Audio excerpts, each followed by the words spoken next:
I can't stand the wailing of women. One word, and I hit you again. I'm telling Mother. Where are my dragons? Next time you think about naked girls, will you feel an itch? Lady Arryn died 3 days ago.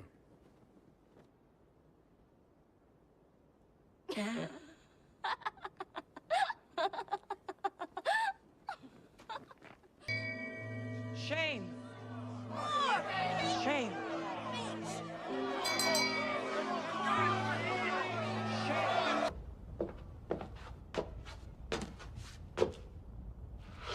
Advice? Does she like it gentle or rough? A finger in the bum. And who has a better story than Bran the Broken? You guys know I had to troll you at the beginning of the stream, let's be honest. And yeah, Maz, I see you. I see you out here. The intro music doesn't go as hard as Voice of Old Town's. Yeah, well, does Voice of Old Town give you a nice little treat? Does he give you some fascinating, beautiful memes at the beginning of a stream? I don't think so. I'm just saying. By the way, for people that didn't know, the reason I didn't stream Wednesday was because we were trying to use some software we could stream on both streams, and it just didn't work out. So, you know, that was unfortunate to say the least. But you know what? I like it. Let's do that size. I think that works. Okay. But yeah, we couldn't do it, so I was like, okay, we'll do it on his channel since, you know, he hasn't been able to be active too much because of, you know, work and, you know, life, of course. But yeah, so we ended up doing it on his channel. For those of you that were not aware, I have been kind of hinting at it on this channel for quite a while at this point. But I will be doing House of the Dragon streams directly after the episodes drop with Ricky on Voice of Old Town. We're going to be doing like back-to-back, so it'll be like one of those things where I think it's going to be, he's going to do episode 1, and then we'll go from there. But we're going to do a preview stream, and we'll have all the episodes. I will do a stream by myself, so for you guys that, you know, like me just having solo commentary and reviewing the episodes like I did for the first season, I will be doing that as well. So don't worry if you guys do want more of that, because again, I do think, you know, me and him have a good chemistry together, but it is kind of a different atmosphere given we may have guests at certain points and things like that, to where, you know, it's not just me, myself. But yeah, I will be doing that with him. Starting on House of the Dragon stuff starts coming out and all of that. But yeah. Welcome to the stream, guys. Hi, Larissa. Hi, Floor. Hi, Adam. For me, Littlefinger is the better manipulator, while Varys is better at playing the long game. Yeah, we're going to talk about that in this stream, but as basically you hinted at, we're going to be talking about who is the better player of the Game of Thrones, Littlefinger or Varys. And I actually have a very distinct answer, but I think it actually could change quite a lot. Lady Arryn died 3 days ago. You gotta love Sandor's face. You can hear him thinking, oh, for fuck's sake. Yeah, could you imagine, like, you get through all of this trials and tribulations, you get away from the Brotherhood Without Banners, you get to the twins, and everybody dies. So, and then you travel to another part of the kingdom, getting all the way basically to the Eyrie, and figuring out, oh yeah, she's also dead. Now, it is one of those things where it's like, it kind of doesn't make the most amount of sense. It's like the Hound and Arya alone got through these paths while Catelyn was struggling with an entire guard of people in season 1. But, you know, it's such a good scene in my opinion. If we're talking about rising in power, I would say Littlefinger. Yeah, I agree, not Littlefinger. I agree, Ghost. Like, the problem that Varys faces is he doesn't really, at this point of the story, he has a certain point where he's cut off in his elevation where he can't really rise any further. Whereas Littlefinger is kind of not limited by that, but I will say, when we get to, like, the next couple books, that could change. Hi, Xena, how are you? I missed the last 2 streams, but Grease, make sure to turn off the camera this time. I know.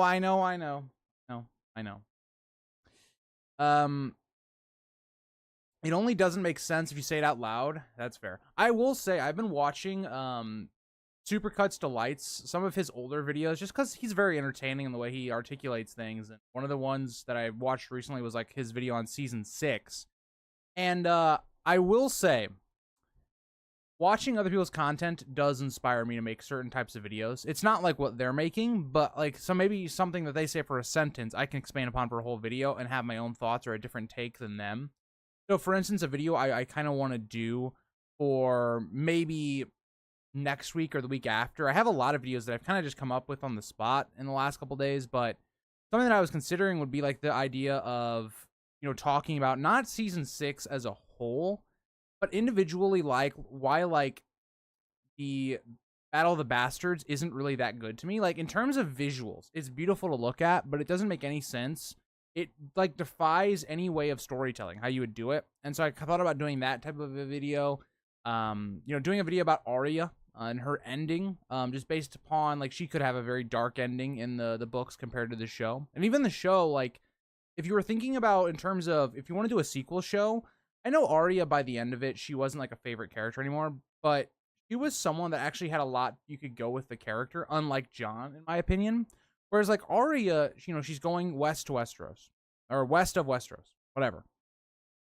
But she also has more that you can kind of delve into the character, right? You also have to remember she kind of leaves Braavos in a really weird situation, right? Like the Faceless Men theoretically could still be hunting her, and that's something that could also be something in Arya's mind where, yes, we know why she wants to go west of Westeros, that adventurous type, the comparisons to Alyssa Farman, but you could also see maybe the fear of Faceless Men coming after her, looking over her shoulder. There's a lot you could explore with the character of Arya. So I want to talk a little bit about like maybe her end game if it's very similar to the show. I think one-on-one Littlefinger is the better schemer. Varys has Illyrio. That's true. Gotta hate season 6. Season 6 is such a mixed bag, right? I really got firsthand experience into how season 6 works, right? It's a lot of manipulation almost that D&D do, because when I watched the show with my friends and their first time watching, I already knew everything that happened, of course. And I was watching through season 6. You know, I very much remembered that there's just not a lot that happens in season 6. In the first like 6 or 7 episodes, not a lot truly happens. Like it has a lot of like big thing happens, and then you have a lot of downtime. Like there's just not much that happens. Nothing is moving the show. And so the show is very much, or that season is helped very much by the ending. You know, I think the Cersei stuff, really good. Now the stuff that comes after, it's not good. Like they didn't follow up on it, right? They did the Red Wedding, but they didn't like have it make any other appearance later in the show. Like it doesn't have any repercussions, right? Outside of Cersei becoming queen. And so I think season 6 by itself on an ending is very good. And so it makes you almost feel like because of the last 2 episodes, and either in Battle of the Bastards, I think is visually stunning. It looks fantastic. One of the best shot episodes of the entire series. It just doesn't hold water when you think about it. Like when you think about what's going on screen, what you're being shown, it doesn't really make any sense. But you don't think about that in that moment, right? On a first view, a first time seeing it, you know, watching all the episodes back to back and all those things, you're not maybe thinking about it as much. And so it kind of leaves you on a feeling that, oh, wow, season 6 was really good. But when you really take a step back and you go, what really happened in this season? Like, not a lot truly happened. That's kind of the problem with season 6, in my opinion. It's just very mixed in terms of what you're getting. I think there's just too much downtime and bad dialogue and things like that. Another video idea I wanted to make was kind of comparing and contrasting how George introduces Euron and how D&D introduced Euron and why it's so different, right? Because D&D missed the mark in terms of building up Euron before we actually meet the character and really get fully into him. Whereas D&D kind of just threw him in there. Just got in, but I think Littlefinger's sleazy reputation hurts his potential to advance. Yes, but could you say the same thing about Varys, right? Varys is the master of spies. He's known as the Spider. He's also someone that people don't particularly like. So I think they're both kind of in that same position, but I think Varys, in a lot of ways, has set himself up for the future to go higher than Littlefinger. But I do want to start a chat what am I saying? I can't speak. I do want to start a poll. I like doing these polls at the beginning of these streams. See what you guys think. Who is better at the Game of Thrones between the two? Now, I'm going to give my answer before I answer some more chat. I'm going to talk about kind of where I lie on this question, because I think it varies, right? I think as of right now, I think it's Littlefinger. based upon where the two characters came from, there's arguments for both, right? Varys came from a much lower class. He had a much harder upbringing to be where he is, right? But at the same time, Varys is kind of stagnated, right? He can only go so far. He can only advance so far right now. So Varys has come from being this mummer to kind of being a thief, working with Illyrio, working his way up to being a master of whispers, and he's held that position for quite a lot of time because he's made himself very useful. Even some people kind of fear him. And so he's made it all the way up to being a small council person. He's probably got a decent amount of wealth, a spy network to his name. Very formidable person, right? Probably one of the most influential people in Westeros.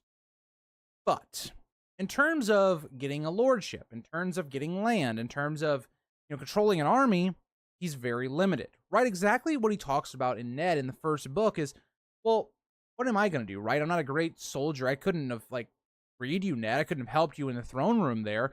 Because he doesn't command that type of stuff, right? He's all about information manipulating maybe events that are happening. Whereas Littlefinger, because of, he is more of a minor lord's son, and then he becomes a minor kind of lord in his own right. It's very little land. He's able to take that position, make some connections. He gets very lucky. Let's not forget here that Littlefinger becomes a ward at Riverrun.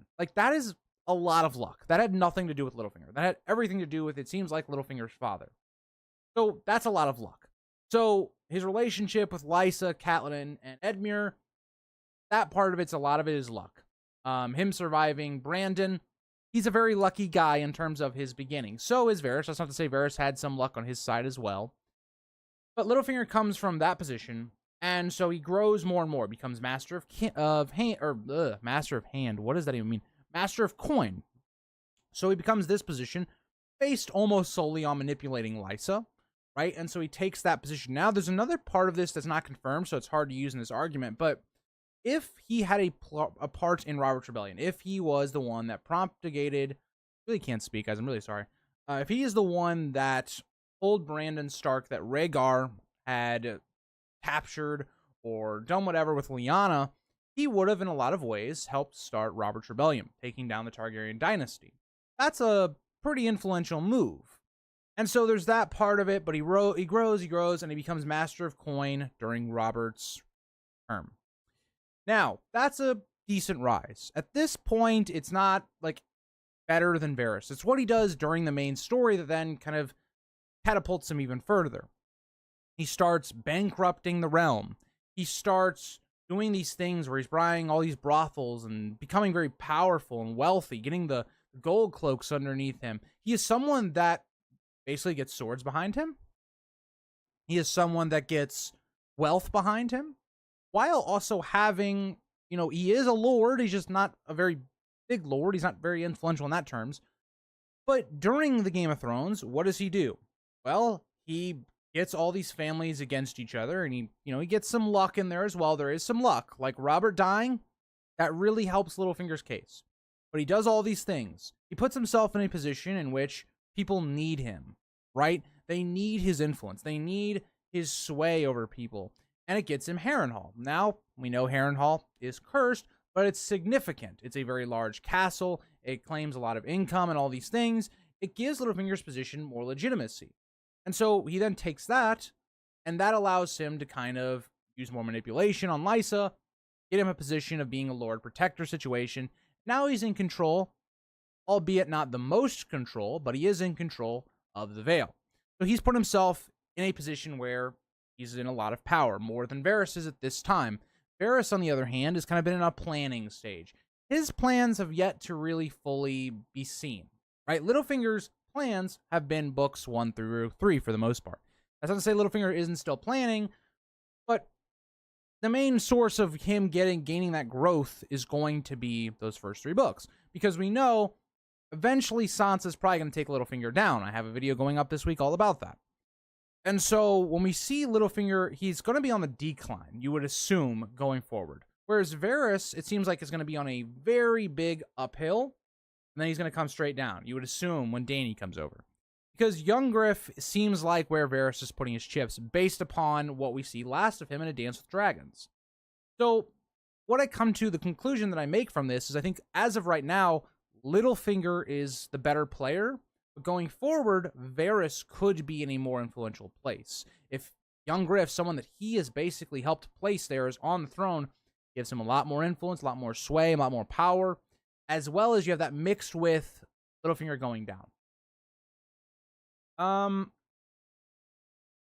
think Littlefinger's debt and market schemes are pretty clever, but he needs to give Sansa more information to pull everything off. Agreed, Sarah, agreed. Personally, I think Littlefinger's playing Game of Thrones well, but he looks very suspicious compared to Varys.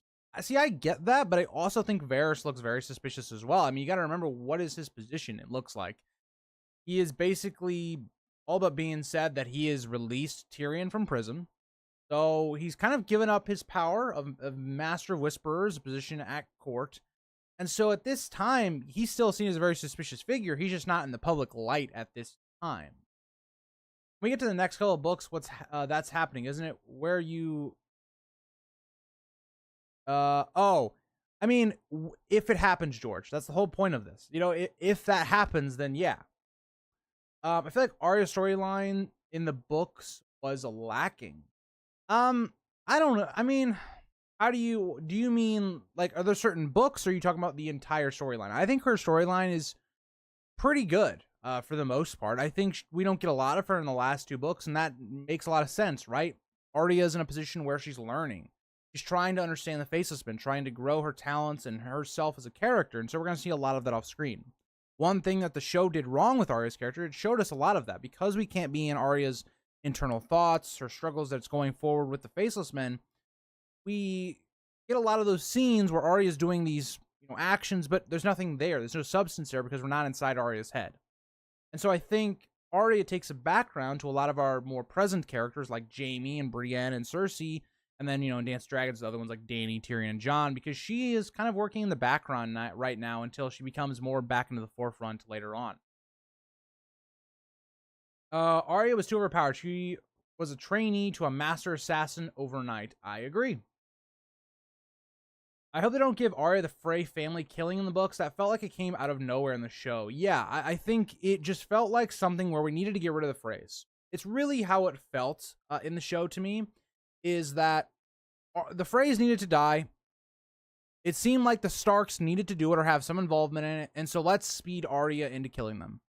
So, again, I can see Arya killing the Freys, or at least having some involvement, and I think, to a degree she will in the books. I think, for the Red Wedding 2.0, I think we will see Arya present there, but I think it's going to have a different result than her just killing all the Freys.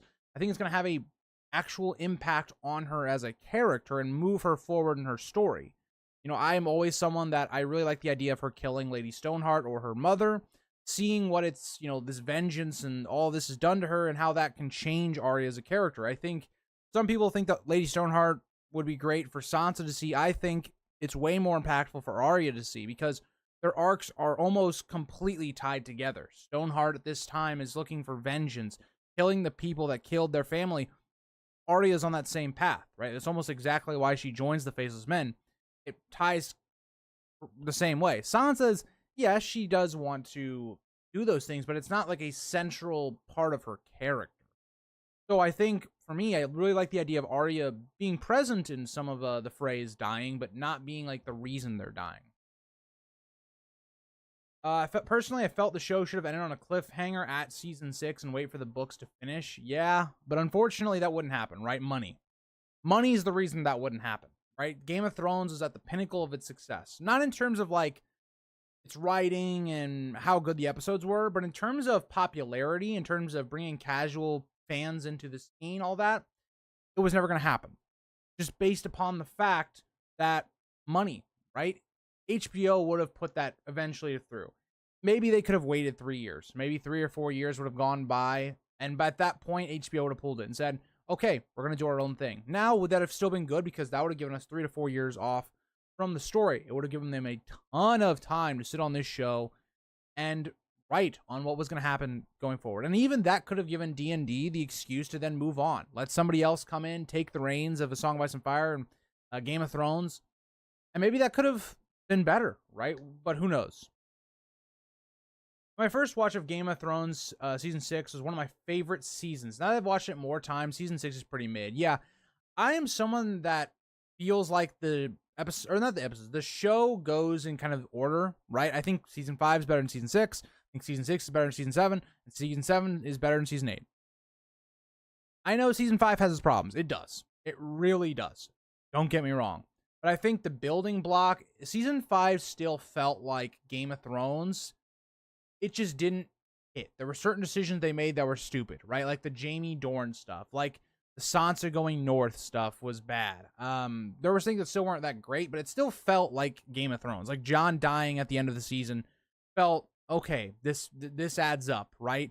You know, Cersei's Walk of Atonement. This felt like consequences to decisions and actions these characters had taken.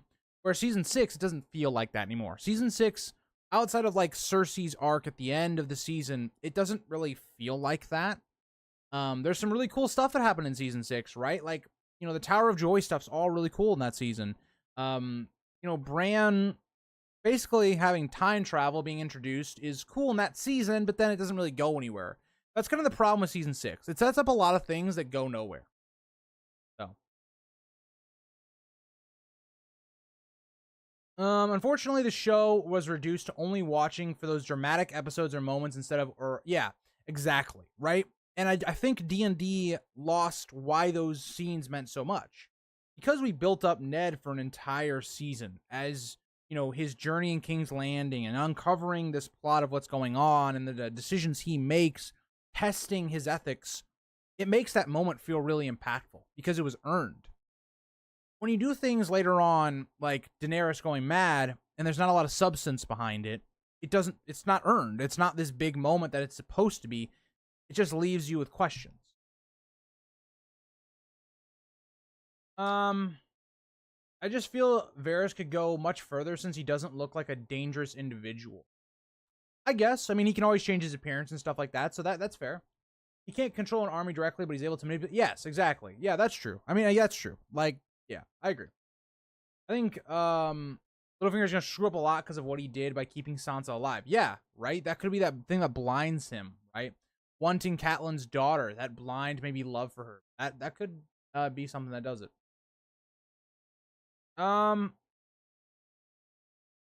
As of right now, April, I do not see Littlefinger and Euron doing anything at the moment, just because they're on very different parts of Westeros right now, and I think there's other plots that are much closer at hand, but it'll be interesting going forward, I guess. I think more specifically, the Braavos arc for me, it dragged on. Yeah, I think the Braavos stuff in the show, it lasted for too long. Arya should have been a very minor character in those seasons, but again, it comes down to money. People want to see Arya, right? They're not George R. R. Martin. George R. R. Martin is willing to take a character that is beloved by the fandom and sideline her, right? Give her 3 chapters in A Feast for Crows. I think she has like 1 or 2. I think it's 2 she has in Dance of Dragons. And call it a day, right? Whereas we're really not willing to do that in the show. The show needs to have their moneymaker there. And so, you know, a lot of it you can kind of look at and say, you know, money, but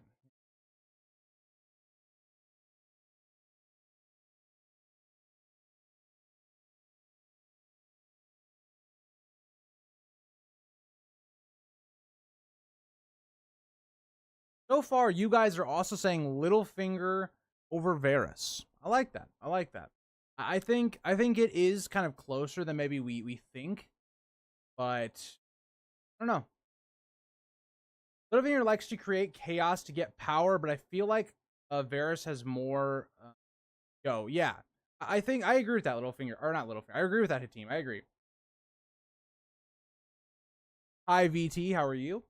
I like that Martin doesn't give much fan service, but damn, I wish he would give certain characters more chapters. Yeah, I mean, you think about it in the way of like more chapters. I'd love to get more Davos chapters, right? I think that's a character that I'd love to have more of. I'm trying to think of other characters that'd be great to have more POVs of.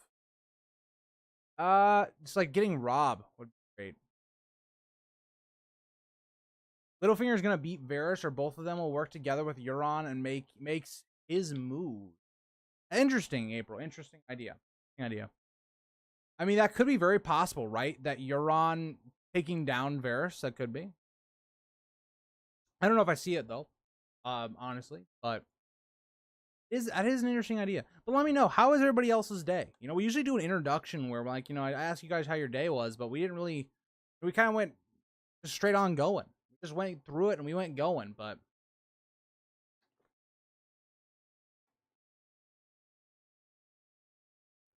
That's fair, Ian. That's a good, like, that's kind of what I talked about at the beginning of the stream. Is it's like Littlefinger has done a lot now, and Varys is doing a lot later. That's kind of how it feels, right? Think about even Varys and Illyrio's conversation in book 1, where it's like, we need to stall. Gotta stall. So this, you know, doesn't happen. This war doesn't happen yet, right? Whereas Littlefinger is willing to cause all these problems because he knows he can benefit from it because he's so influential. He knows he can do all these things. I like that's a great idea. But yeah, Littlefinger better on the fly and Varys better at planning. Varys is like George. He's a gardener planting seeds for the future, and unfortunately, just like George, he's been planting those seeds for a long time. Let's just say, and we may never get them. Also, this is a comment I do not understand. Okay, this is a comment I do not. So, chat, I need your help to understand the psychology of it. So, when I make a Winds of Winter video, in terms of like a prediction, right? So, it's a Q&A to you guys. I usually make them once a week. Maybe I'll skip a week every once in a while. But, like, let's say, for instance, I have a video coming out Sunday that's on Sansa. And every single time I get a comment, every single time that says, you think Winds of Winter is coming out? Wow, what a joke or something. It's like, so confused. Why are you watching the video then? Like, I'm so confused. I'm like, I'm not mad about it, but I'm just like, it just confuses me as to why you're taking the time to watch a video about Winds of Winter if you don't think it's coming out. It's just a weird thing. It's very weird. Like, people on the internet are very interesting people. All I'll say. But Euron is good at both, April. You're dead on about that. Like, Euron is almost the best of both worlds from both sides. Just troll Xeno? That's possible. That's possible. Trolls are not good. Us goblins, we don't like trolls.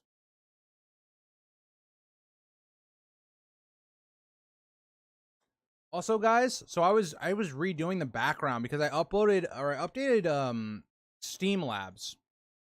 And I had to remake the little follow the social things at the bottom. I almost forgot I had it like a Daemon Goblin. It just doesn't look as good as the other one, in my opinion. And it's because they're by two different artists, but like the Stark one, that's supposed to be Rob, by the way. It's obviously built after Ned. It is what it is. But it looks so much better than the other one, and I'm just like, well, I guess I'll get some use out of it. But yeah, I don't know. It's just funny. I wanted to get the Daemon one for House of the Dragon, and I basically just did not use it for anything. I have not used it for like socials or anything at all, and I'm just like, I'm just not. Haterade does have nutritional value for some, I guess. You know what? That's fair. You guys in chat love to have haterade when we talk about Catelyn in tier list. I'm just saying, every single time. The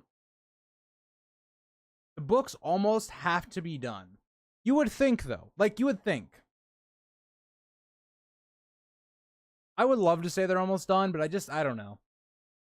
I'd love to sit here and go, oh yeah, I think they're almost done, but they're just like, I could always just like make a casual YouTube video. Like, there's like so many YouTubers that just constantly recycle the same material of just Winds of Winter. It's coming out soon, but then they don't tell you anything. And then it's just like, okay, well, okay. I guess we're just doing the yearly or the every 6 months. Winds of Winter's coming out soon. Trolls, goblins, and ogres. Am I missing a species? Orcs and goblins are kind of different, so there you go.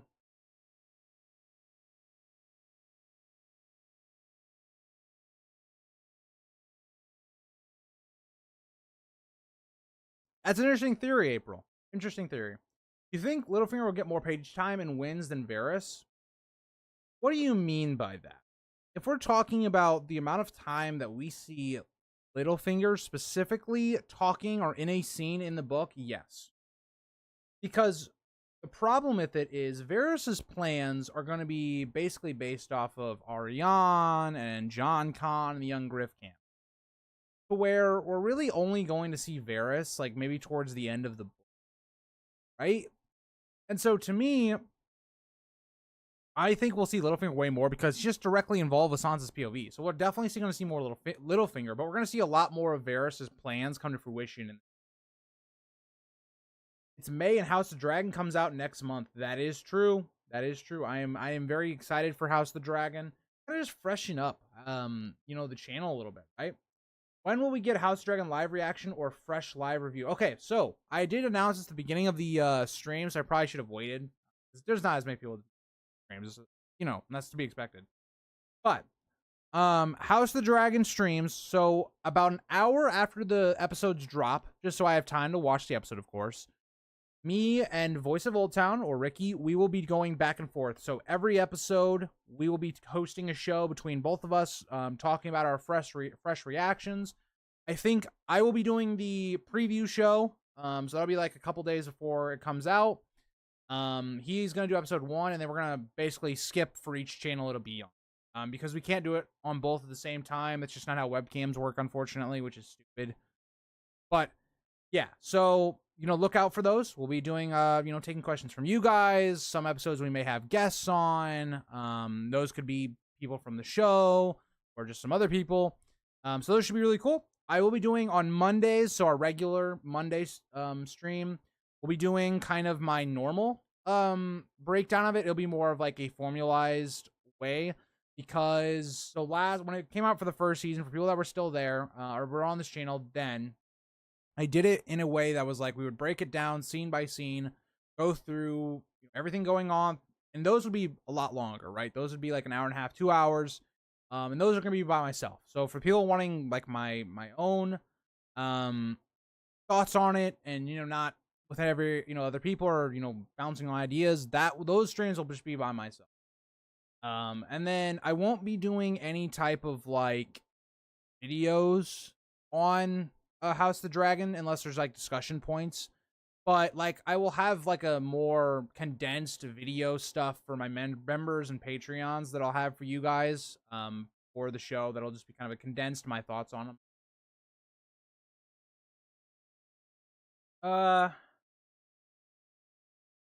PTSD from season 8. Oh god.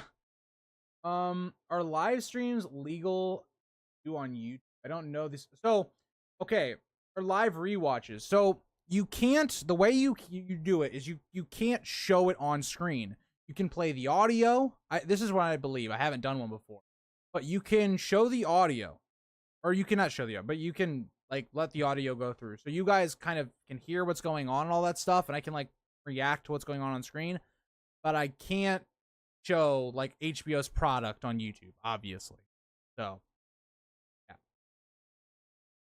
Why do you think George R. R. Martin does not work with other writers to finish Winds of Winter? I think it's one of those things that I can understand quite a lot. And I know people, bring up, why doesn't he give it to somebody else? All that stuff. And I completely get it. You're taking a man's, not his life's work, because he did get into it, a little bit later in life, but you're taking a work that is very dear to George's heart. It's the thing that made him famous. It's the thing that took him to a different level. And you're giving it to somebody else. You're putting your characters that you have a love for in another person's hands, allowing them to do things with them. It would be like if, for instance, I do a reread on this channel of every, I'm going through every chapter in a Game of Thrones, and we're almost done with the first book. It would be like if I let somebody else maybe do a part of that episode or that show. I would feel very weird about that. Right? Like, so that, I feel like that is the problem. Now, it's, do you let go of your pride and just let the project be finished so it's finished for the fans? I don't know.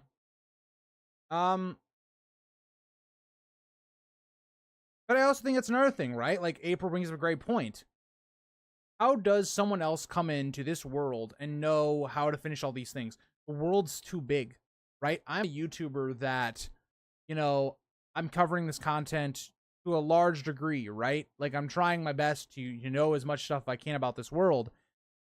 And, like, you give me a question about Essos, and I just feel like I'm dumb. Like, Essos history to me is just not enjoyable to learn about, like, in terms of just compared to Westeros. And so, like, you have to know somebody that knows the lore of this, like, series so well to do that. And that's another great point.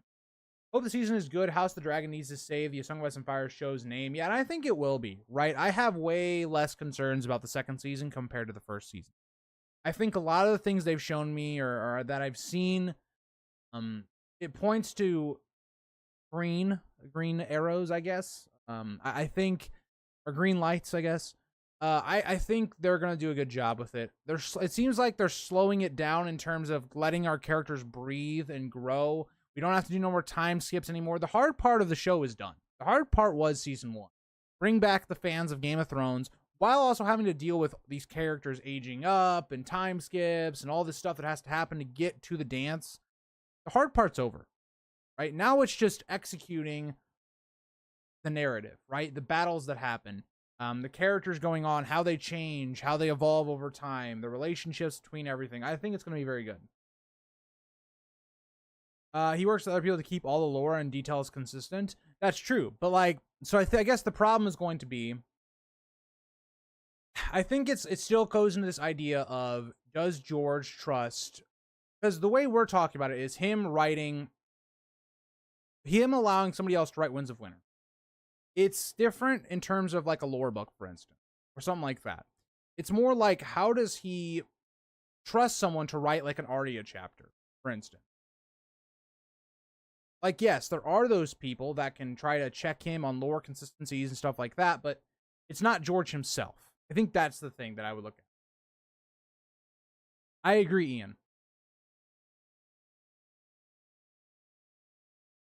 Also, thank you, April. I feel bad sometimes as a fan. I think some of us are bad fans or bad critics. No, I think when people are bad fans is when they're hating on things unnecessarily, hating on actors for no reason, that stuff. It is not a bad thing to be critical of a show if there are mistakes, if there are things that are not good in a show, right? I love House of the Dragon Season 1. I love the Dance of the Dragons. I love this universe. I was quite critical of Season 1. Right? I was. Like, I was fairly critical. Like, when it came to things, I did not shy away from saying, I did not like that decision. That was stupid. I like, I feel like I am someone that has tried to be very critical of the things I'm consuming and not like something because I want to like it. Or not disliking something because I want to dislike it. Hope House of Dragon doesn't get too caught up in the spectacle. Well, I can already say I don't think they are. Based upon the fact that it would appear, or I don't know, I pretty much know that Battle of the Gullet is not going to be in the next season. That's a good sign that they are slowing down and not getting to all the spectacle, because that would be a really big spectacle they could do.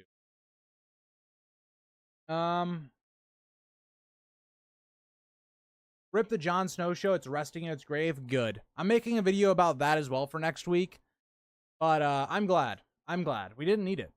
The Jon Snow show was a waste of HBO's resources that we could be going towards something else, right? Like, why have a Jon Snow show when you could have a first conquest of Dornish, or I said it so wrong, the first Dornish conquest, or we could have a Maegor and Aenys show, or we could have a first Blackfire Rebellion show, or we could have more investment into Dunk and Egg, or we could have, I don't know. Like, you could go so many different things that are so much more interesting than the Jon Snow show that I guarantee you would do better than the Jon Snow show.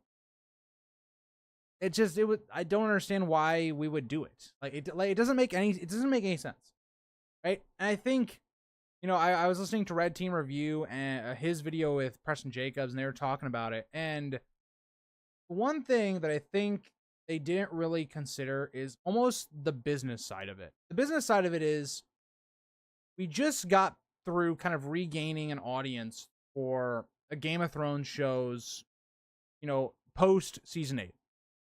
You don't want to then introduce that audience back into basically season 8 territory. And that's not to say that the Jon Snow show would be season 8 like bad. It's just you're introducing it right back in right after season 8. Like it follows directly after. Like, so it doesn't make sense to take the audience that you're building and then put a big risk, right? Like Jon Snow's sequel show is a risk. It's not a home run. House of the Dragon, if done correctly, is a home run. Aegon's Conquest, for most casual fans, not the people in this chat. People in this chat, you're hardcore fans. You know there's more interesting stuff than Aegon's Conquest. You know how it goes down. Casual audience will love Aegon's Conquest. Guaranteed. Aegon's Conquest is easy. Right? But Jon Snow show, it's like, why? Why do we need this? What's the motivations for making a Jon Snow sequel show? Are you trying to fix season 8? Well, you can't do that. Are you trying to make it easier to watch season 8, knowing what the Jon Snow sequel show is going to do? That doesn't help. What are you trying to, like, what is the point of the Jon Snow sequel show? Are you trying to fix Jon Snow as a character? Well, that's done already. Jon Snow is kind of a boring, stale character after, like, season 5. Basically, his rebirth ends any interest with the character. And that's not to say you couldn't do a show about Jon Snow. That's not to say you couldn't. Right? What would be interesting with Jon Snow? Evaluating him as a character. Doing a character study of the character, more or less. Right? He's a character that's viewed a lot of traumatic events. He's watched the love of his life die in his arms. He's had to kill Daenerys, another woman that he was, had feelings for. While also realizing that he was related to her. Really weird situation. He was in multiple battles in which he would have watched a lot of people die. A lot of his friends die, people he was around. So there's stuff you could explore with the character, but at the same time, it just feels like such a risk. So it's such a waste of resources when we could do something that would continue to grow the audience back, right? Because once you get your audience to where they believe and trust that everything that HBO drops is going to be good. Think about Marvel. Think about Marvel when Marvel was in its peak. Everyone needed to see the new Marvel movie because you knew it was going to be at least to a certain quality and was going to be connected to the rest of the universe. That's where we need to get to before you start doing projects like House of the Dragon, or not House of the Dragon, Jon Snow sequel, like a Nymeria show, like a Long Night show. All that stuff is stuff that's lower interest. It's more risky to do. It's stuff you wait until you have more of a audience to do.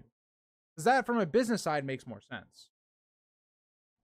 But I don't know. I think that is the way I look at it. All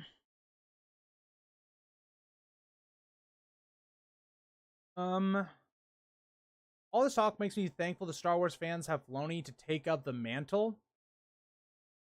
I'm going to be honest, Ian.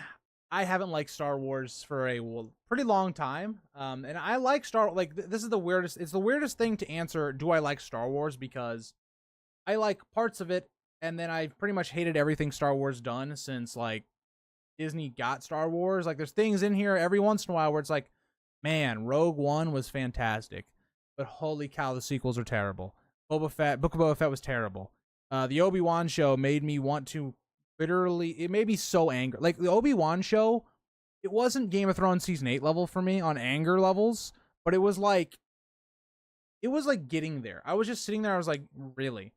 Like for me, growing up, Obi-Wan and Anakin from the prequels, those were my characters. I loved them so much. I loved Hayden Christensen's Anakin so much. I dressed up for him as Halloween once, and then I also dressed up for Halloween as Darth Vader. So when you see what they did to those characters, you're like, I cannot forgive you now. Like, Disney Star Wars, I don't care if you put out a good product like Andor. Like, I've heard people say it's a good product. I don't care. I don't care. You've already ruined things that were very important to me. So, yeah. House of the Dragon, season 1 was good. It wasn't amazing, but I felt some give it unnecessary hate by some fans on Twitter. Yeah, I think House of the Dragon season 1 was a good starting block. Had its problems, but it did enough where it had good quality in terms of a lot of the stuff going on. It felt like Game of Thrones, but it wasn't there yet. It didn't hit its stride and peak yet. It had issues. There was hiccups there. You know, things that come to mind. Stepstones. Kristen Cole with Joffrey. I think it was like episode 5. Rhaenys popping out of the ground and killing a bunch of innocents, and then it's just very weird, awkward scene. There was things here and there that just kind of dampened what they had kind of been doing and what kind of held it back from being like top tier.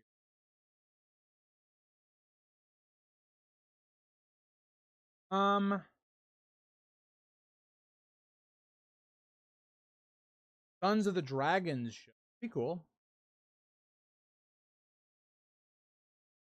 I heard a fan. Yeah, that's another thing, right? Like Arya. If you're going to do a sequel show to Game of Thrones, set it in the future. Set it like in a time after Game of Thrones, like either when our main characters are very old or like when it's passing on to the next generation, or just go 300 years in the future. That's a really cool idea. How did Westeros evolve? Why are we stuck in the same kind of situation?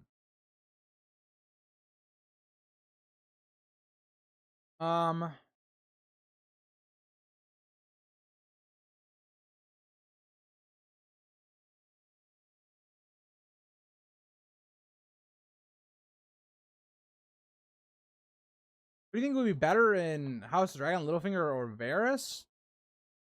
Well, they're not in House of the Dragon, so I don't know. I mean, Clubfoot is you basically have Clubfoot, as Arya being set up as those two type of characters, but yeah, Jon Snow show didn't make sense since most of the cast aren't interested in God anymore. Exactly. I mean, my thing is though, even with that being said, I wouldn't have wanted most of the cast from Game of Thrones in the show anyway. I wouldn't have wanted to see really Daenerys. I wouldn't have wanted to, or Emilia Clarke. I wouldn't have wanted to see Sophie Turner or seeing Bran back or any. I would have wanted, if I wanted the Jon Snow sequel show, is to be a self-contained story about Jon's self-discovery. What the Obi-Wan show should have been, what I would have wanted with the show with Jon Snow, where it's really going into the psyche of the character, right? Maybe if we see Emilia Clarke, back, that would be cool as like a vision or something like that, or very similar to like an Egret thing. Maybe he sees it, gets a dream of her, or he gets some sort of just seeing stuff, or it'd be cool if we got like almost like a scene that didn't happen on screen between Jon and Egret. Like that'd be really cool to see. That stuff is what I think they would really do well in. Sons of the Dragon show better not humanize Maegor though if they ever make one. I think they should. Because I think Maegor, in terms of a character, is very human. I think he is very human. Now, that's not to say and excuse the atrocities he makes, but a lot of the things he does in the book that we can tell, it does seem like he is a character you can understand why he becomes the way he is, right? Because he's rewarded for violence from an early age. It's because he gains a lot of the things that make him a person from his mother. We see how his mother's death heavily impacts him because he had such a good relationship with his mom. It would be interesting to look at that dynamic between Visenya and Maegor and Aenys, looking at that and how Maegor went about doing his actions. I would love that.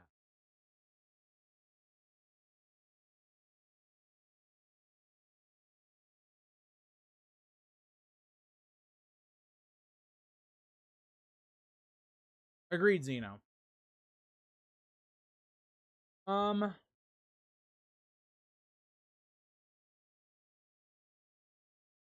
It could have been April. Like maybe they put out the idea, they let it leak that they were doing a Jon Snow sequel. See what the fan reaction is. Majority of people don't care, or it wasn't very positive, right? And so they're like, let's not do it. With Dunk and Egg, what places do you hope Dunk and Egg travel to? I would love to see them go to Summerhall. I think that'd be really cool to see. Old Town, with seeing maybe Maester Aemon would be really awesome. Of course, seeing them go to Winterfell would be cool, but I really want to see them go at least into Dorne. We just haven't seen Dorne because of Game of Thrones, yet to be seen in House of the Dragon. I would really like to see them explore Dorne. We know that that's possible, right? That it has happened, so why not, right? Give us some Dornish stuff. That'd be really cool. We haven't been there in the show much. We haven't been really to the Westerlands much either, so that'd be cool. We could see like Casterly Rock or something. That would be awesome. But yeah, I would say Summer Hall, Old Town be cool. And then I would say, I'd say Dorne would be cool.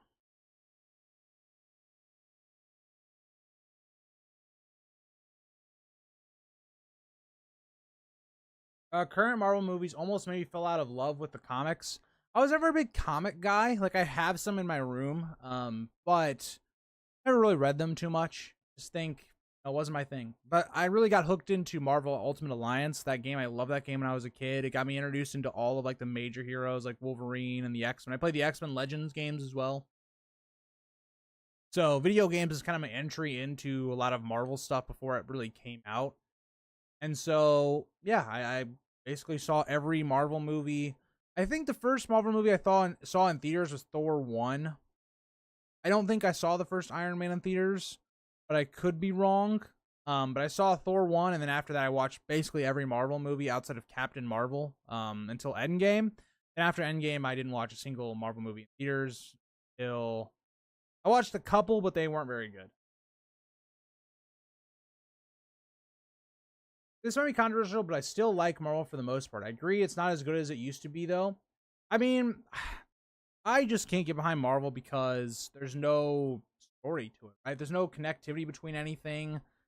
I think really the only actual good product that I've watched, again, I haven't watched, I know Loki season 2 got a lot of love, haven't watched it, because I thought the first season was pretty mid, and I was like, don't really care too much. The only other good product I've really seen since Endgame is Guardians of the Galaxy 3. And Guardians of the Galaxy 3, the reason it's good is because it feels like a Guardians of the Galaxy story. It feels like its own like self-contained thing. It wasn't part of the Avengers stuff or whatever else is going on. And so that was good. I know that's controversial because I know a lot of people love No Way Home. I am not one of those people. I think No Way Home was blatantly just nostalgia berries. Didn't have any logic to it whatsoever, and it was just to show us the old Spider-Mans, which don't give us... I mean, again, those were cool to see. I love both of the old Spider-Mans, especially Andrew Garfield. It was great to see him get a redemption in Spider-Man, but it didn't make sense why they were there. Most of the movie itself didn't really make sense in terms of character development, how things interacted. It was just like an anti-logic movie, where it was like, the more you rewatch the movie, you go, this didn't make sense. Why didn't they do this? Why did he do that? Why, like, nothing really adds up. But I have not watched Dead Boy Detective. I like the Mandalorian and Ahsoka personally. Star Wars. I watched the first season of Mandalorian, and I thought it was fine. Like, I thought it was definitely some of the better quality stuff I'd seen from Disney Star Wars, but it just wasn't that entertaining enough to keep watching. Ahsoka... By that point, I was done with Star Wars, so I didn't really care. I mean, I like Ahsoka as a character in Clone Wars, but I didn't.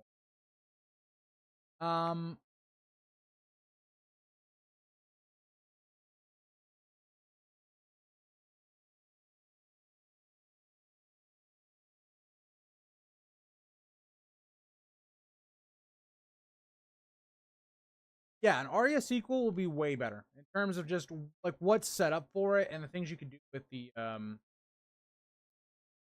stuff. Time to revoke Greek status. What do we even? Captain Marvel sparked the ending of the end, or sparked the end, or the beginning of the end for the MCU. I agree. He's got them posters. He's shit. Oh boy.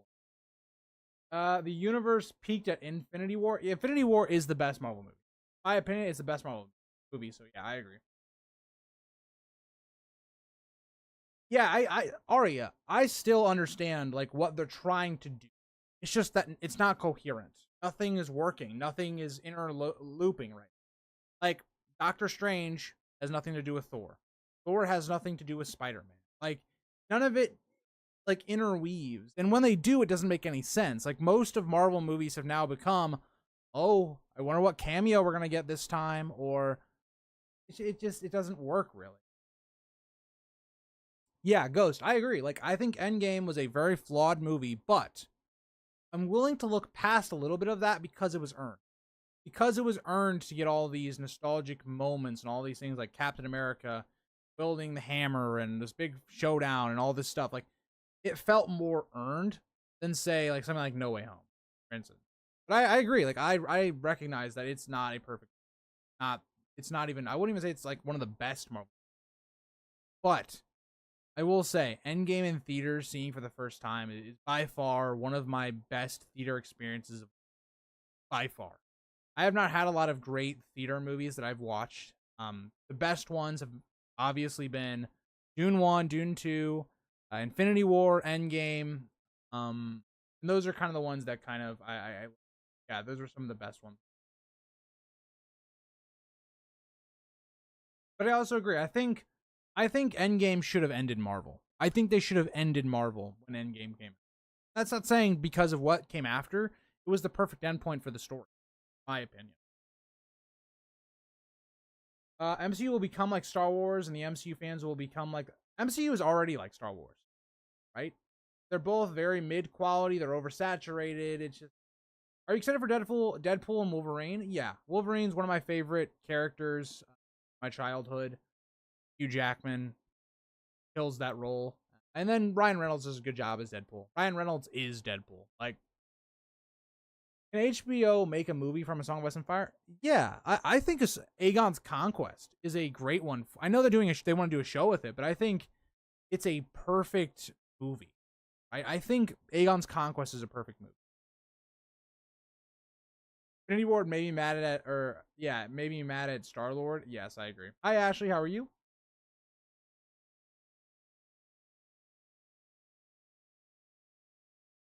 Yeah, Arya, I agree. I agree with the comedy stuff. I think X-Men is the future of the MCU for like the next 10 years. I agree. I think they should do X-Men, right? Like, I think X-Men would be great.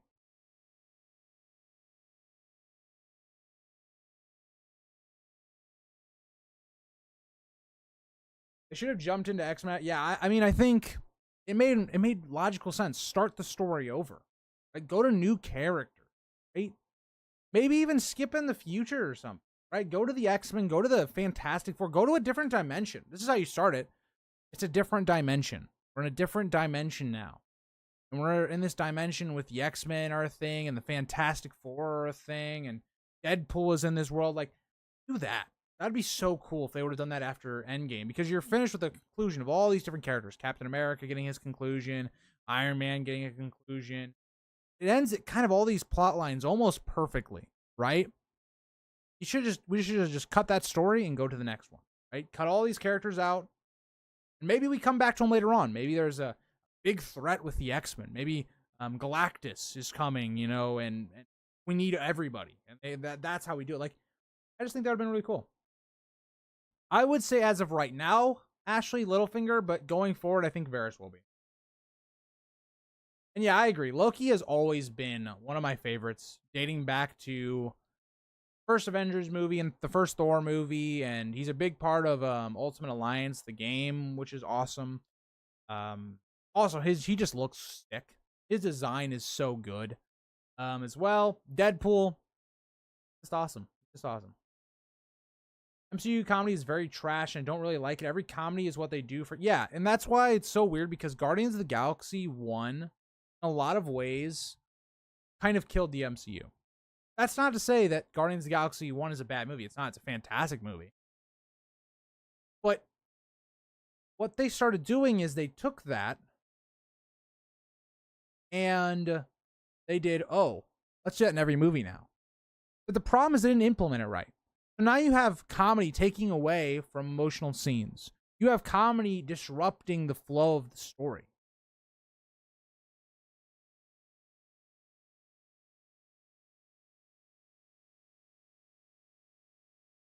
It is not controversial in my opinion, Arya. I don't think he should come back. Iron Man, as the Tony Stark, Robert Downey Jr. Iron Man, should never come back. His character was ended on a perfect note. If you bring him back, you are dumb. You are stupid. It It's like if Robb Stark dies at the Red Wedding and then you bring him back. It's like, okay, well, you've undone your good work at the Red Wedding. Why it's so memorable, all these things, you've screwed it up now. Don't do that. I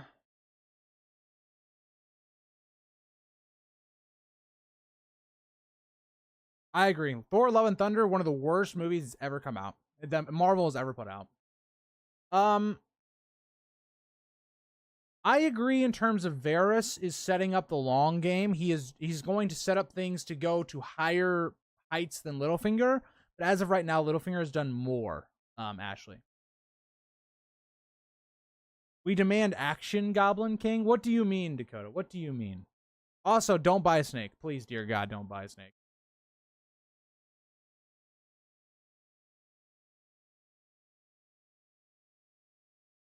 Problem is MCU wants to be every genre instead of someone being so instead of someone seeing a mid comedy movie, they can get some laughs from an MCU movie. I agree. Trying to do too much. Ghost, I have never fell asleep in a movie. But the one that I felt like I almost was gonna fall asleep to was Doctor Strange Multiverse of Madness. The movie was so boring. It made no sense how everything worked. It was just, yeah.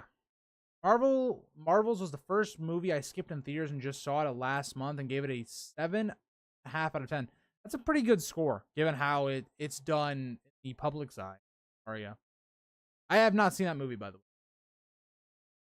I will say, though, I'm going to see my second ever Star Wars movie in theaters because I was at that age where I was too young to see the prequels in theaters. I saw them when they came out on DVD, of course, but I was too young to see them in theaters. And I was kind of at an age where when the sequels came out, when Disney came out with the Star Wars stuff, I was like, I'll let my dad watch it. And he was like, nope, don't watch it. So I didn't watch it. So the only Star Wars movie I have watched in theaters that came out was Rogue One. Great experience, by the way. I picked the only good Star Wars movie from Disney to watch, and that was great. But I'm going to see Phantom Menace on Sunday. I'm very excited for that. I wanted to wear my Darth Maul costume. I have a mask from when I was in first grade that I wanted to wear, but unfortunately, you can't wear masks in the theater. And to do a Darth Maul costume, if you don't have like his mask or anything on, you just look like a Dementor, as you guys know, from my Witch King costume from Halloween. So it doesn't make any sense to wear to the theater, but I don't know. Unfortunately, I hate MCU version of Wanda currently. Fair enough. Check later. Check Discord later. You'll see. Rob shot first. Lord Frey did nothing. Interesting take. Interesting take.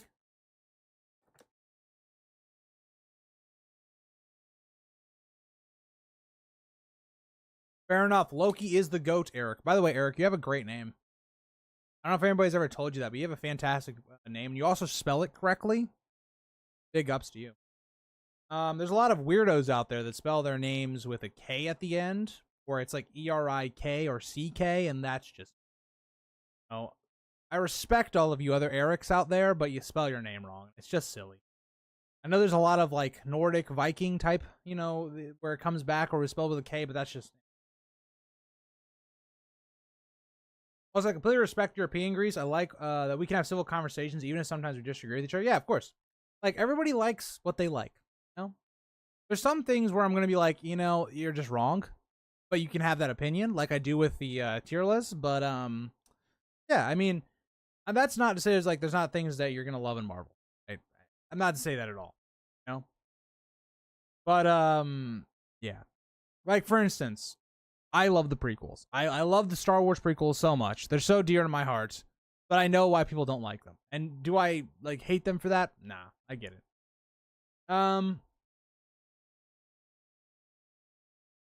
I love Black Panther, Rip Chadwick Boseman. Yes, rip to him. He's a very good actor. I watched he played Jackie Robinson basically in the movie 42. I think it's called 42. And he did such a good job in that movie. Like, his acting ability is fantastic. So R.I.P. to him as well. Eric's saying great name to Eric. Yeah, of course.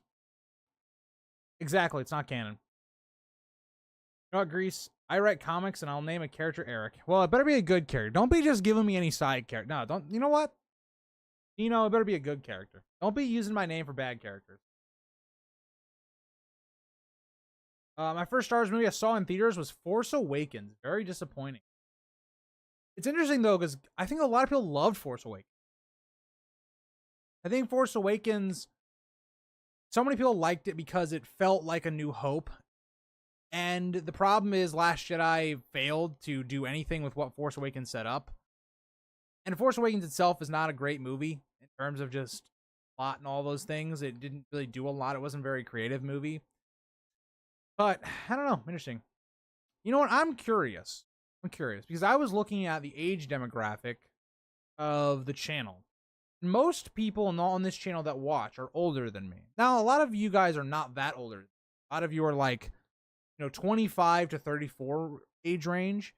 But I'm very curious. Like, how old are you guys? That sounds like a weird question, but I'm just curious.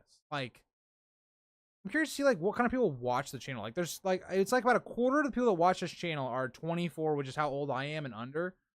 It's very weird to me. Very weird. I don't know. I didn't like the prequels until the Clone Wars series came out. Fair enough. They definitely did enhance them. Made it better. They built out the universe. With Marvel, I hated Multiverse of Madness and didn't understand why my friend liked it, but I was happy for them that they enjoyed it. Yeah, fair enough. Yeah, like my friend, Luke, who is a huge Star Wars fan. Huge. He's read a lot of the books and all that. Him coming out of seeing Force Awakens gave it a 9 out of 10. Now that he rewatches it, he gives it like a 6 out of 10. So, that's fair, Ashley. He would have done great in that.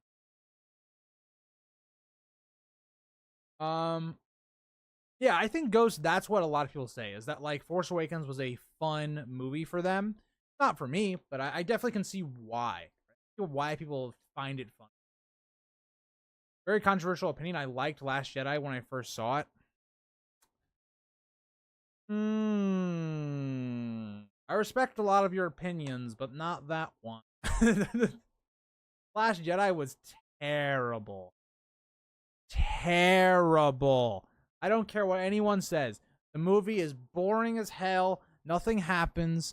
Everything that does happen makes no sense, is completely illogical, breaks all types of lore. Oh, Last Jedi. Last Jedi is worse than season. Don't at me. Don't type no messages about season 8. Last Jedi was worse, and it's not even close. It's not even close. Last Jedi is one of the worst pieces of content in terms of like if it was its own movie, it wouldn't be as bad. But in terms of the picture of Star Wars, what it's in, and the movies that it follows after, it is one of the worst pieces of things I've ever seen. Like, not good. I'm gonna be 19. Oh my god, you're a young. There's some youngins in the chat.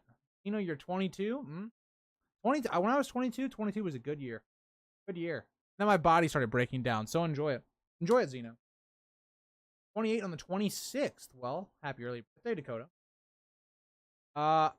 Ashley, it went without saying. I wasn't asking the ladies, obviously.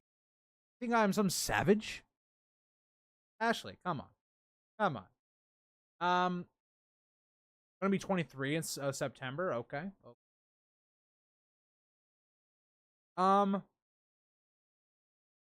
See, you guys are taking this all out of context. I was asking the male goblins in the chat. You guys just like take things too personally.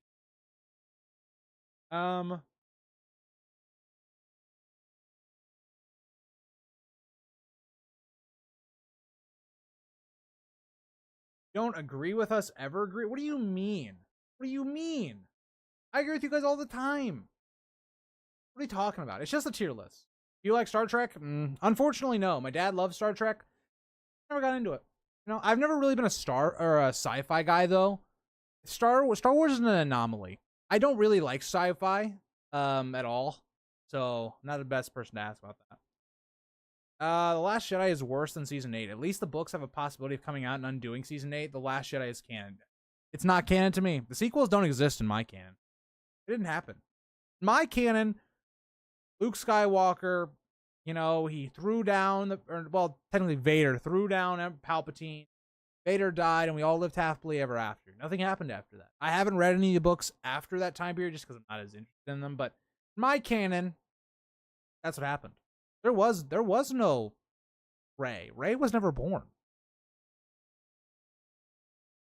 When I was 22, I joined the Navy.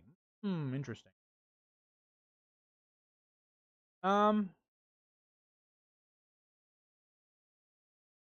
Okay, Arya. Okay, that's good. Okay. Stop throwing Darkstar in my face, Ashley. All the time. All the time.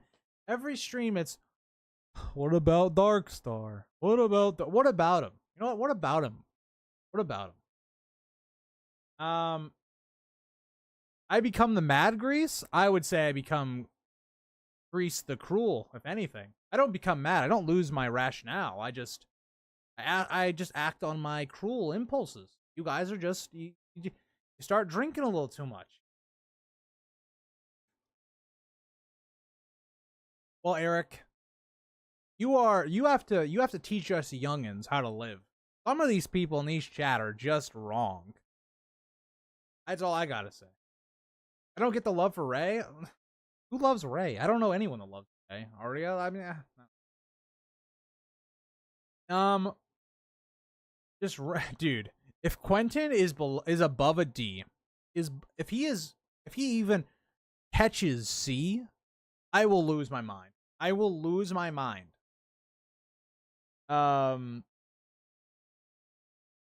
Quentin's dead, guys. Dakota. I'm just saying, that snake thing really bothers me. I've almost been bitten by a snake at least 2 to 3 times. Gotta fuck around. Don't be fucking around with snakes. In my heyday, when I could still run, and I was in the fitness era, Eric, or the Goblin King. Dude, those motherfucking snakes. Sorry for my language. They were always hiding around those bridges. Every time.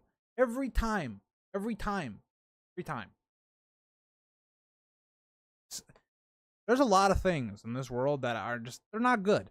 Snakes, no good. I don't care if you see them at the zoo and they're like, oh, you can play with them. We ain't talking about those ones. We're talking about the ones in the wild. Those ones need to, nope. Ghost, you have definitely heard me curse. Or at least you leave streams when I don't curse. The tier list streams, the Rings of Power stream. For the people that were not in the Rings of Power streams when it first came out, you want to hear me curse? You watch those streams. By like episode 7, not even episode, by like episode 5, oh my god, that was the Mad Goblin. You want to see I lost my mind doing those. Oh my, dude. What about the similarities between Darkstar and Kylo Ren? Are you trying to say that Darkstar's a bad character, Maz? That's... Ashley's gonna... Oh. I have to say, I am excited for the Dawn of Jedi movie so we can learn some ancient Force lore. Okay. Oh. Filthy mouse. Okay, Larissa, lay off.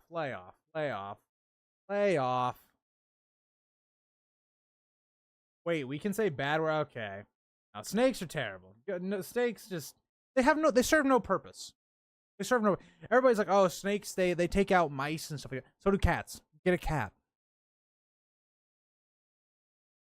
What do snakes do for you? Just saying. Sorry, I get heated over snakes. I've kind of had like, if I was in an anime, my big arc would be like killing a big snake or battling a big snake and probably losing to it at the very end of the show. Yeah, Ghost, you've definitely heard me curse. I'm gonna like, it's not PG on this channel. Like, let's be honest. We're covering A Song of Ice and Fire. Like, I talk about some pretty dark topics on the rereads. Like, I dated a girl who had a snake. Dude. Maz, as soon as you saw that snake, this is what you needed to do. You needed to, 1, I don't know if you own a gun. or if you own any type of like sword or something, but you just snake's gotta go. Okay, that's the first thing. If she can't accept that, oh well. Or you can go with option 2. Option 2 is you just run. You just leave. You just leave. There ain't no reason to be in this room with the snakes. Nope. Mm-mm. Nope. That's all I'm gonna say. Grease villain arc with the snakes or no? No. Snakes just no. Snakes snakes are the reason I don't hike as much as I would like to. Because I'm like, dude, if I'm not with someone while hiking, I have a phobia that the snakes are gonna come out the little grasses and go, and bam, I'm dead. Dead right up there on the spot.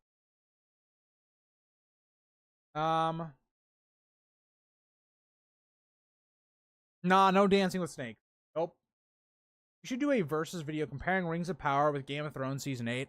Okay, I will say this. As much as shit we like to give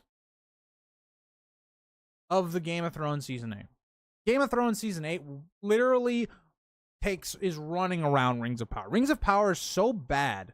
Like, nothing functions in Rings of Power. Not a single thing functions in Rings of Power.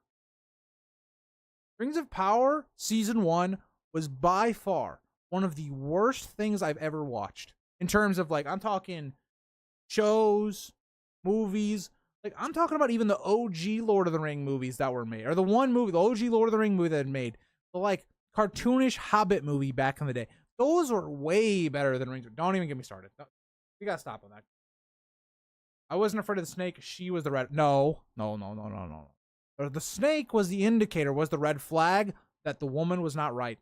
There was something wrong. I'm gonna say. For any of you snake owners, I respect you, but respectfully, don't be bringing no snakes near me. Nope. My king, you never commented on my House of the Undying / Book of Revelation comparison. What do you mean? Oh, yeah, I did. I thought I did, Dakota. But I'll look into it. I'll look into it. But I will say, House of the Undying does reveal a lot of things. It is a huge foreshadow thing.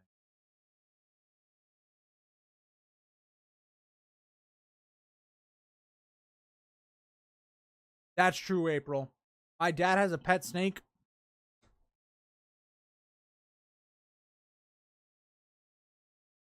I just don't understand why get a snake.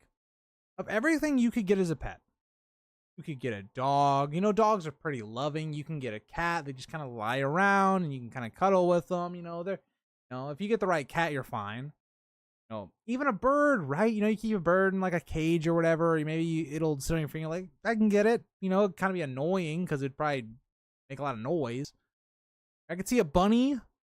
Even one of my friends has a hedgehog. Like, I see that. But a snake? Why? And I agree, Arya. Don't touch Lord of the Rings stuff until you have better writers.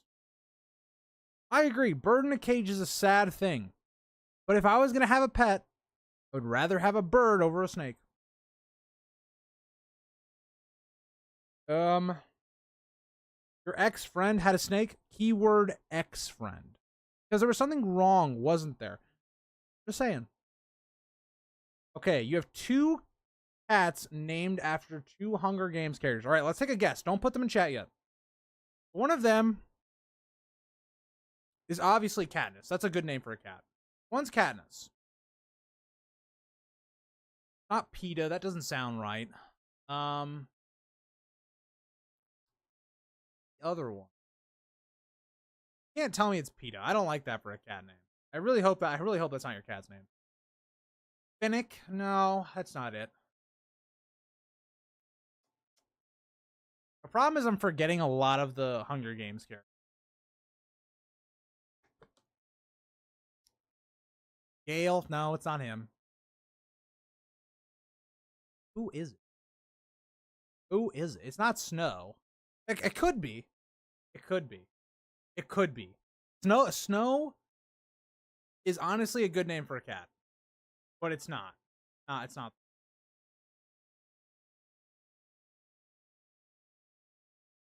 Rue's a good one. Starts with a P. Not P. Other characters with P in that? And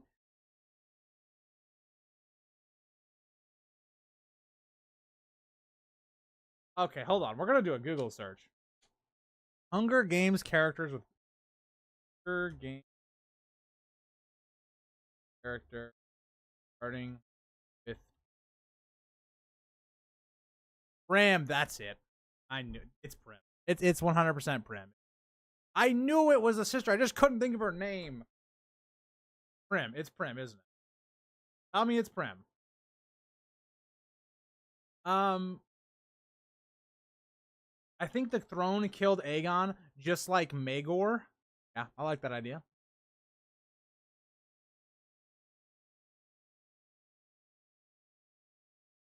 Prim, yeah, okay. I thought so. I was thinking as soon as I was like, okay, it's probably, it could be like Katniss' sister, but I couldn't remember what her name was. It's been too long. It's been too long. I like the Hunger Games books and stuff. I haven't read the new one. I have it. I just haven't gotten to it. And I haven't seen the new movie, so don't spoil nothing. Don't spoil nothing. Also, Eric, I see you commenting on YouTube videos right now. I see you. You're putting in a shift right now. You're in the stream, commenting on YouTube videos, putting in a. That's all I got. Or stream, putting in a shift right now.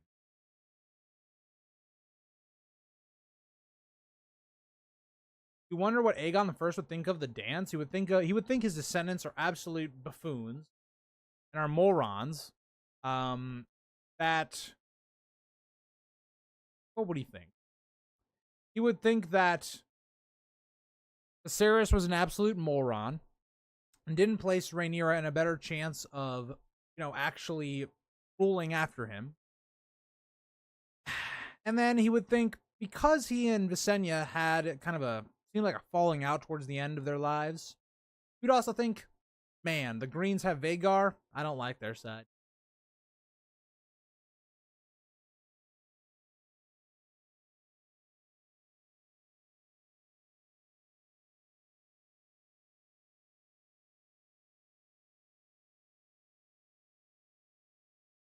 Joffrey have lived through the dance if he was alive. Are we talking about Joffrey Lannister, Arya?